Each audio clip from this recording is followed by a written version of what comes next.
नमस्कार दोस्तों, IAS prep पे आपका स्वागत है। आज हम यहाँ पे शुरू कर रहे हैं द हिंदू संपादकीय। द हिंदू और अन्य पेपर्स की जो भी इंपॉर्टेंट संपादकीय होगी अंग्रेजी में, वो हिंदी माध्यम के लिए हमेशा चैलेंज रही है। उसको हम यहाँ हिंदी में अपने खुद के बनाए गए नोट्स को मैं यहाँ पे हिंदी में डिस्कस करने की कोशिश करूंगा। ये बहुत ही लाभदायक आपके लिए होगी। अगर आप यूपीएससी का मेंस दे रहे हैं तो चारों पेपर, फर्स्ट टू फोर, चारों पेपर के लिए इंपॉर्टेंट होगी।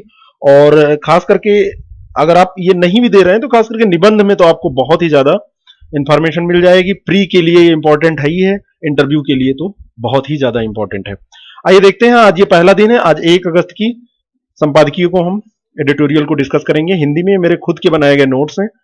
हो सकता है मैं रोज देने में थोड़ा लेट हो, क्योंकि मुझे टाइम मिलेगा। मैं पहले नोट्स बनाऊंगा, घंटे 2 घंटे में फिर वीडियो बनाऊंगा, तब अपलोड करूंगा।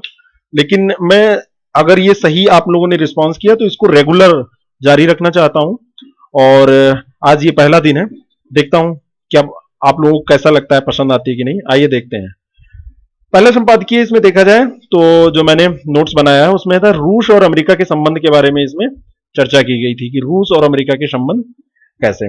तो अमेरिका में राष्ट्रपति चुनाव के समय, जब अमेरिका में राष्ट्रपति का अब की बार का चुनाव हो रहा था, बराक ओबामा जी उस समय राष्ट्रपति थे, तो अमेरिका ने रूस के 35 डिप्लोमेट्स को अपने यहां से हटाने का निर्णय लिया था।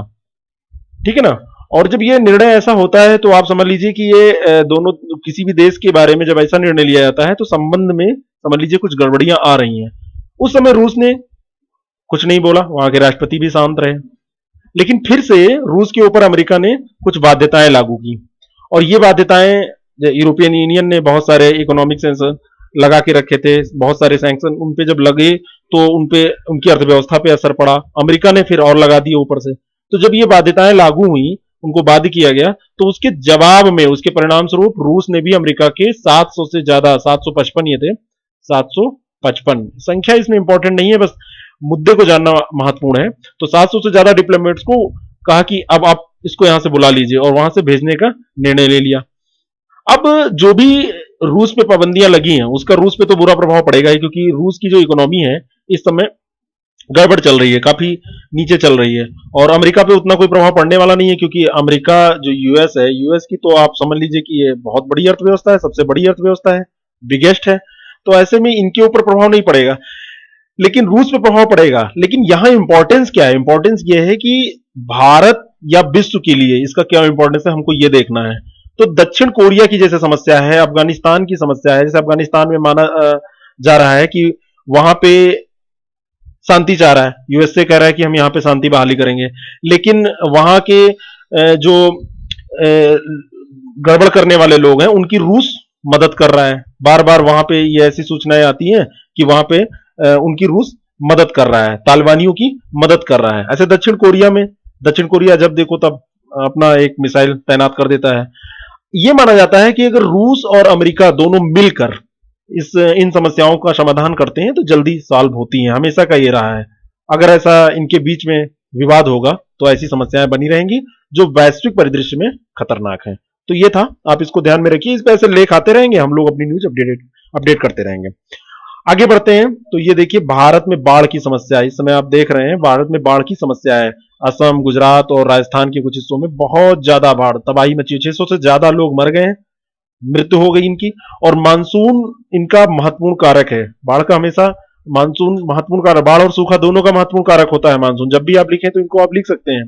अब बाढ़ तो आ गई भाई, बाढ़ को तो हम नहीं रोक सकते, लेकिन बाढ़ से होने वाले जो क्षति है, बाढ़ से होने वाली जो समस्याएं हैं, उन पे हमारा कंट्रोल होता है, और कई बार इसको हम कम कर सकते हैं और इससे निजात पा सकते हैं। अब इसमें देखिए, बाढ़ आने के बाद में जो स्थिति होती है, जैसे मानसून के बाढ़ का महत्वपूर्ण कारक है।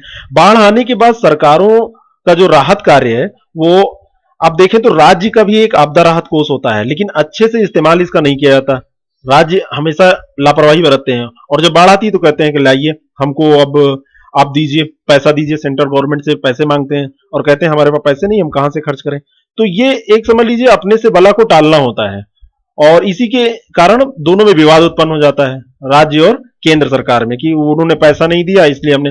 और जब सेंटर और यहाँ पे स्टेट में विवाद होगा तो इसका नुकसान तो हर हालत में जनता को भुगतना पड़ रहा है। और एक समस्या यह है कि सामाजिक सहायता के बारे में नीति में जो जगह दी गई है सामाजिक सहायता को, ये कमजोर है नीति हमारी। नीति में कहीं भी ऐसा जिक्र नहीं है कि समाज की भी सहायता हम ले सकते हैं, सामाजिक सहायता कैसे होनी चाहिए, लोगों का योगदान कैसे लिया किया जाए, करवाया जाए, ये कुछ ऐसी नीति में बात नहीं की गई। जब चेन्नई की बाढ़ आई थी लास्ट ईयर, तो उस समय एक प्रोटोकॉल बनाने की बात की गई थी कि बांधों, जो बांध होते हैं, बांधों को खोलने का, या जहां पे जो भी डैम है या भी जो रिजर्वायर हैं, उनको खोलने से पहले आसपास के क्षेत्रों में लोगों को सूचना दे देनी चाहिए, क्योंकि जब ये खुलते हैं तो आसपास के क्षेत्रों में बाढ़ आती है, और अचानक जब बाढ़ आती है, सूचना दी नहीं जाती है, तो उनके लिए पुनर्वास की बहुत बड़ी समस्या उत्पन्न हो जाती है।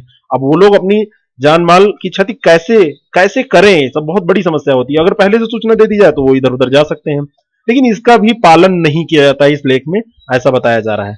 अब बाढ़ के बाद क्या समस्याएं होती हैं, आप सब लोग जानते हैं। पुनर्वास की समस्या होती है कि बाढ़ जहां आई है वहां के लोगों को कहां लेके जाया जाए। स्वास्थ्य संबंधी बहुत सारी समस्या होती है, बीमारियां फैल जाती हैं, मच्छर बढ़ते हैं, तो जब मच्छर बढ़ेंगे तो बहुत सारे बुखार और बहुत टाइप की बीमारियां आप मच्छरों से होने वाली जानते हैं, वो सब हो जाती हैं। जल और भोजन की समस्या, जल की गंदगी हो जाती है, भोजन की समस्या तो हो ही जाती है, लोगों का जो भी होता है वो बह जाता है। और ये ऐसे लोग होते हैं जो ऑलरेडी गरीब होते हैं।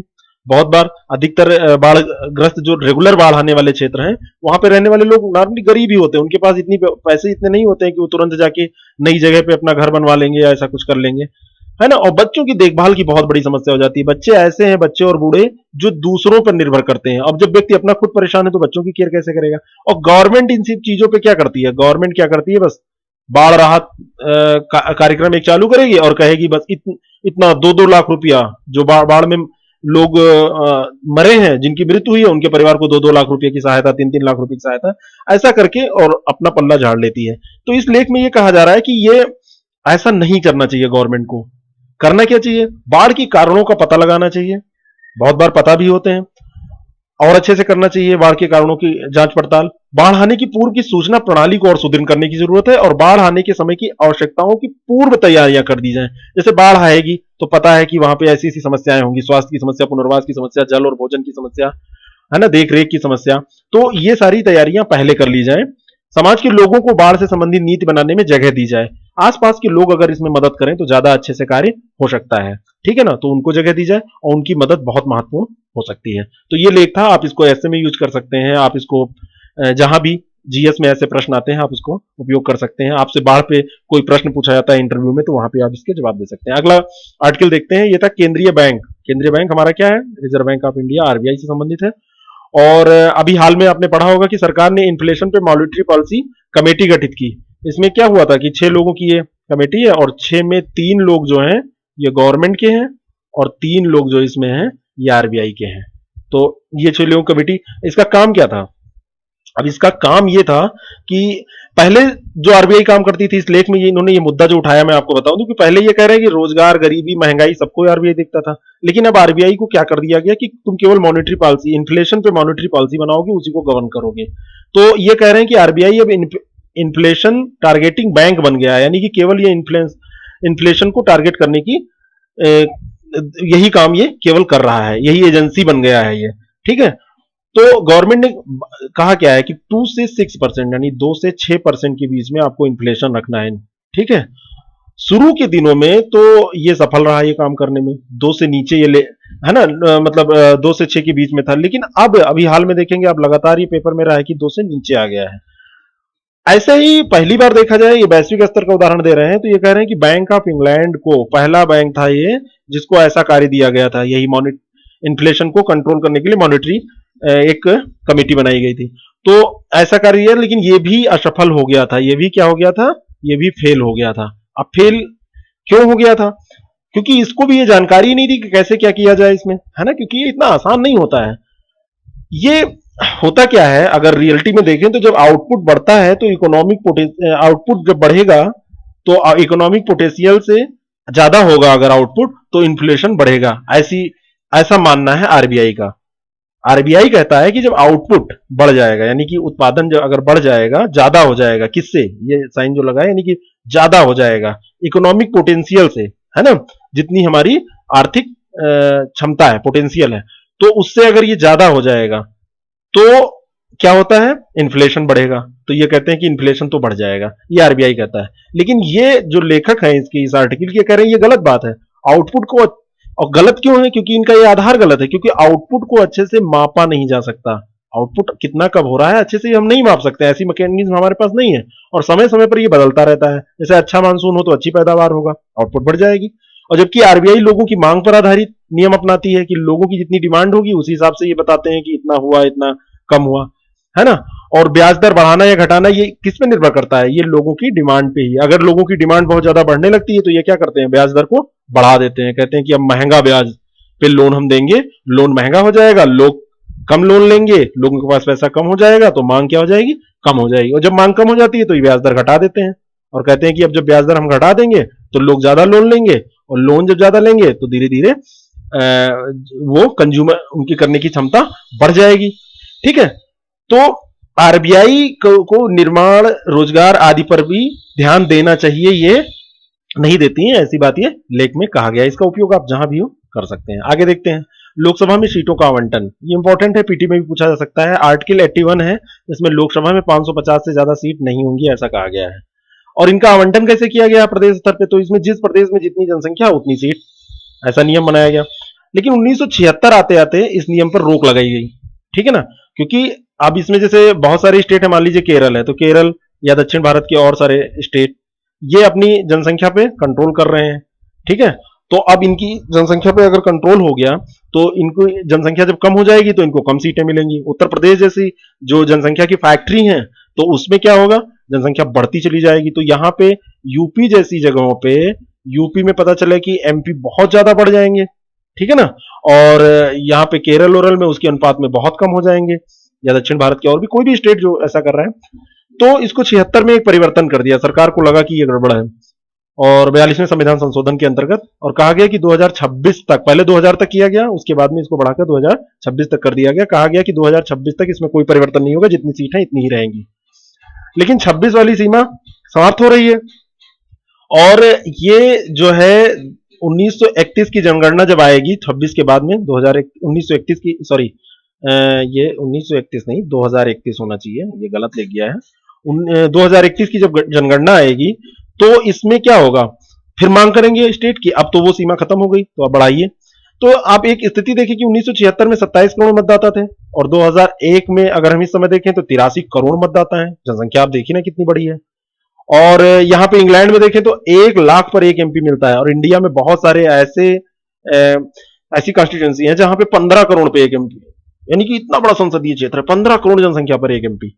तो बात तो बन रही है कि सरकार को सीटों को बढ़ाने के बारे में सोचना चाहिए, सोच सकती है सरकार, लेकिन केवल ये ऐसा नहीं है कि इसको बढ़ा देंगे तो 1931 में मांग भी होगी, वो समय नजदीक आ रहा है, तो बढ़ाने से कई समस्याएं भी बढ़ेंगी। जैसे लोकसभा अध्यक्ष है, इतने ही लोगों को संभालने में वो कितनी दिक्कतों का सामना करता है ना। अब ये अकेला यहाँ बैठा हुआ है, यहाँ ये लोग हैं। अब आजकल जमाना क्या है, लोग हाईलाइट होना चाहते हैं तो खूब प्रश्न पूछते हैं, है ना। तो इस टाइप की चीजों को झेलना पड़ता है लोकसभा अध्यक्ष को। 0 आवर, क्वेश्चन आवर जैसे प्रावधान हमारे कॉन्स्टिट्यूशन में, हमारे यहाँ पे ऐसी, तो जब ज्यादा सांसद हो जाएंगे तो कैसे, सांसद जब ज्यादा हो जाएंगे तो कैसे ये सब मैनेज हो पाएगा? यानी 2-2 लोकसभा अध्यक्ष हो, 2-2 जगह मीटिंग की जाए, मतलब इस टाइप का कुछ, तो मैं कह रहा हूं फिर 1931 दूर है, पर तैयारी की जानी चाहिए, क्योंकि ऐसी समस्याएं आएंगी तो उसके बारे में एक कुछ सोच के रखना चाहिए। आगे हम अगला एक आर्टिकल लेते हैं, डिस्कस करते हैं, जो ये भी वहीं का है कि भारत ने फिलीपींस को आतंक से निपटने के लिए मदद की है। और ये मदद क्या की है, मैं तो आपको बताऊं कि फिलीपींस में एक स्टेट है, वहां प्रोविंस मरावी, तो उस पूरे प्रोविंस पे आईएस का कब्जा, ठीक है ना, आईएस ने उस पर कब्जा कर लिया। अब वहां पे जो वहां की सेना है उसको हटाना चाह रही है, लगातार उससे फाइट कर रही है। इस कार्यक्रम में, मतलब इसको हटाने में मदद करने के लिए, है ना, भारत ने 3.2 करोड़, लगभग $5 लाख का कोष दिया है मदद स्वरूप फिलीपींस को। अब इससे फायदा क्या होगा? हमको जो भी डिस्कस करना है उसमें देखना है कि ये कोष दे दिया तो इससे क्या फायदा होगा। तो मैं आपको बताऊं इससे फायदा क्या होगा। तो भारत को माना जाता है कि भारत की छवि ऐसी बनी कि ये पाकिस्तान के मुद्दे को ही लेके, बार बार पाकिस्तान को लेकर ही ये बार बार मुद्दा उठाता है आतंकवाद का। तो एक तो ये जो छवि है इसकी ये छवि टूटेगी कि केवल पाकिस्तान को ये दुश्मन मान के ऐसा नहीं उठाता है, ये वास्तव में आतंकवाद के खिलाफ है। और एशिया में नेतृत्व क्षमता में इजाफा होगा भारत के, भाई पूर्वी एशिया में देखें तो ये प्रभावशाली देश बन सकता है अपना दिखा सकता है कि हम देखिए लोगों का केयर भी करते हैं, केवल हम ऐसे ही बातें नहीं करते हैं। और आतंकवाद के खिलाफ नया कदम होगा ये, है ना, ऐसी एड करना, ऐसी सहायता करना, तो ये आतंकवाद के खिलाफ एक कदम होगा। और ये चीन से ज्यादा मदद है हमारी, है ना। चीन ने इसमें $3 लाख की मदद की है, हमने $5 लाख की है।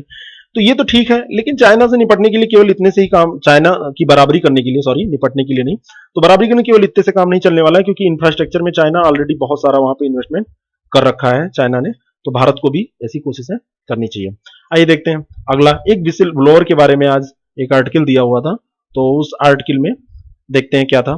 तो विसिल ब्लोअर पहले जान लें कि कौन होता है। तो ये विसिल ब्लोअर कोई भी व्यक्ति हो सकता है, कोई सरकारी नौकर हो सकता है, इवन एनजीओ भी हो सकते हैं, ठीक है ना।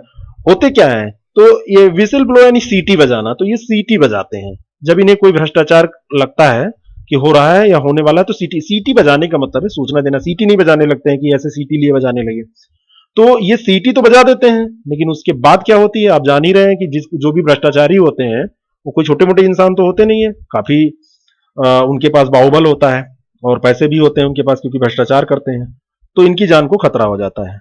2011 में सरकार ने एक एक्ट पारित किया, ठीक है ना, विसिल ब्लोअर से संबंधित। इसमें विसिल ब्लोअर को प्रोटेक्शन या विसिल ब्लोअर को कैसे सुरक्षा प्रदान की जाएगी और विसिल ब्लोअर कैसे कार्य करेगा, ये सारी चीजें इसमें की गई थी। लेकिन 2015 में इसमें संशोधन की बात की गई सरकार के द्वारा। अब ये 2015 में जो संशोधन की बात की गई, तो उसमें संशोधन में मतलब 3 वर्षों में 15 विसिल ब्लोअर की जाने गई, है ना। एक्ट इनकी रक्षा नहीं कर पाया, बार बार ये मुद्दा सरकार के सामने उठता रहा। अब अगर ऐसा हो रहा है तो सरकार को मतलब संशोधन, मैं यहां बात ये कर रहा हूं कि संशोधन क्यों, है ना। तो इसमें बात यह है कि भ्रष्टाचार के बारे में सूचनाएं उजागर करने वाले लोगों की पहचान को गुप्त रखा जाना चाहिए। ये 2011 के एक्ट में था, 2011 के एक्ट में ये ऑलरेडी था, लेकिन उसके बावजूद भी इन लोगों की जाने गई, इतने लोगों की।